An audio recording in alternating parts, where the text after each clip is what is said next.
In this video, I'm going to go over the basics of using cin to accept user input in C++.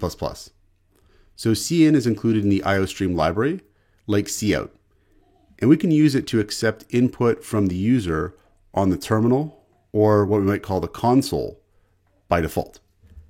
So we'll make a variable called x that's an integer, and we'll prompt the user to enter an integer. So we'll say cout, enter an integer.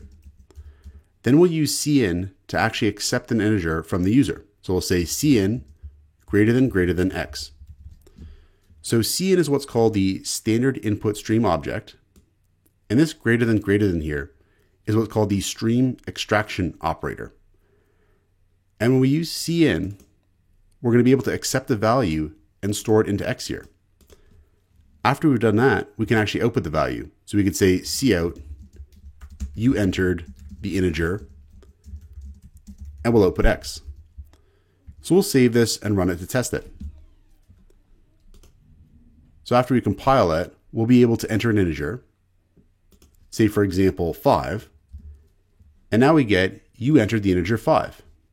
We can also use cin to accept multiple values from the user.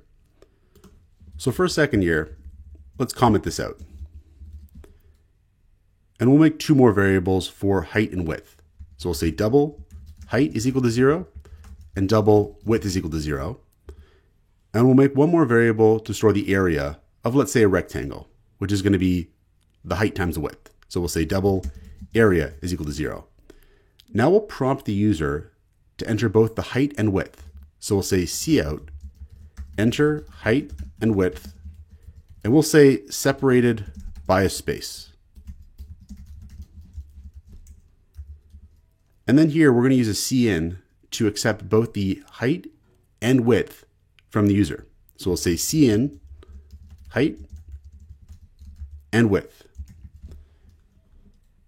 using this stream extraction operator twice in a chain. Then we'll compute the area. So we'll say area is equal to height times width.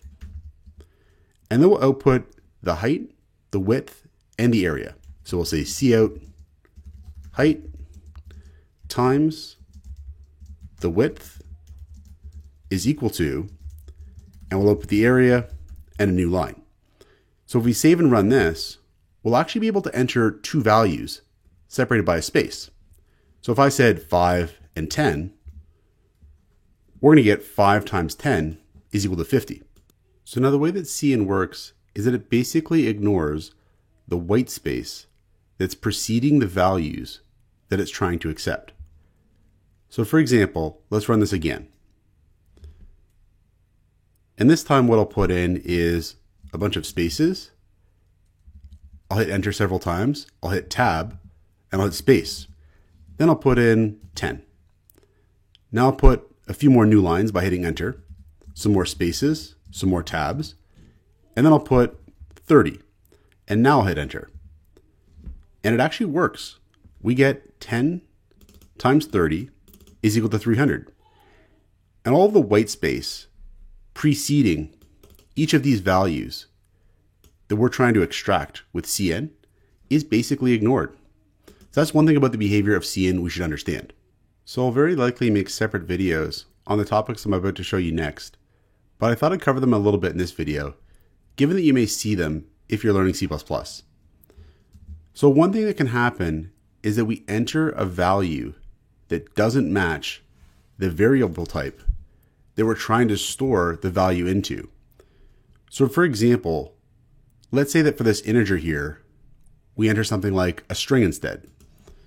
So I'll save this, run the program, and for enter an integer, I'm going to put in a string like this and hit enter. When that happens, we get a bit of a mess here. So it says you enter the integer 0, and then here it says enter height and width separated by a space, and we get 0 times 0 is equal to 0. So something's gone really wrong here. So what's going to happen is when we enter a value that doesn't match the type of variable that we're trying to store that value into, cin basically goes into a bit of an error state. And we can detect that an error has occurred and clear that error out. So if this doesn't work, this expression here is actually going to return false. So we could do a check here. We could say if cin x is true, output, you enter the integer and output the value of x. Otherwise, if this expression returns false, that means there's some kind of problem. And we'll say here is cout invalid input. So we'll tell the user something went wrong. And then we'll also say cin.clear. So what cin.clear is going to do is it's going to clear the sort of error state that cin is in. Now I'm kind of simplifying a bit here because I'm assuming if you're watching this video, you're new to C++. But that's the basics of it. Now it looks kind of interesting that we have this cin and then this dot clear, and we're calling what looks like a function here. So this cin.clear function, this is really attached to cin. If you're not familiar with the object-oriented programming paradigm, this is probably pretty new to you. We'll make other videos on object-oriented programming specifically, but basically we can think of this clear function here as being attached to cin. What this will do is clear out the error such that we can then start to use cin again. Now the other thing we're going to want to do is use ignore. And ignore is a function that can be used to sort of throw away any characters that are left in the input stream after this error has occurred. So we could say cin.ignore 1000, and then here we'll say \n. This is another function here that's really attached to cin, we can think of it as. And what we're saying here is ignore the next 1000 characters in that input stream until the first new line is encountered, whichever comes first. So this will make our user input more robust in the sense that we can now handle invalid input better. So if we save and run this now, and we put in something like A, B, C, D, E, F, G, and hit enter, we get invalid input, but we've cleared the error. We've also ignored any remaining characters in that input stream. And so now if we put in 10 and 5 here, it's going to work again. So even if you're new to C++, you may see cin.clear and cin.ignore used like this. And I just wanted you to know what's going on there. Now another thing we might want to do is accept string input. So we'll comment out this for now. And we're going to accept some string input. So down here, I'll make a string variable called name. Then I'll prompt the user to enter a name. So I'll say cout, enter your name. I'll use cin to store what's entered into name. And then here I'll say cout, hello, name, exclamation mark, and end line.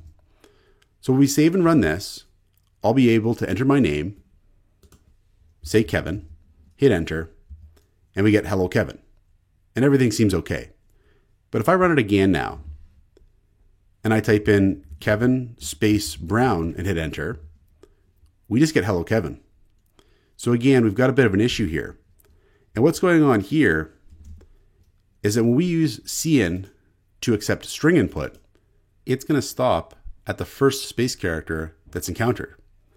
If we did want to accept a string with spaces in it, we would use the getLine function. So we'd say getLine cin common name. And this function here will use cin and it'll store the string entered into name. But this function is going to stop reading in the string at the first new line. In other words, when we hit enter. So if I save and run this, and then I put in Kevin space Brown, now it's okay.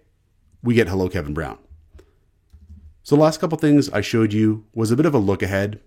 And the reason why I wanted to show you that again was because if you're just learning C++, these are some pretty common things that you may see, even if you're new to it.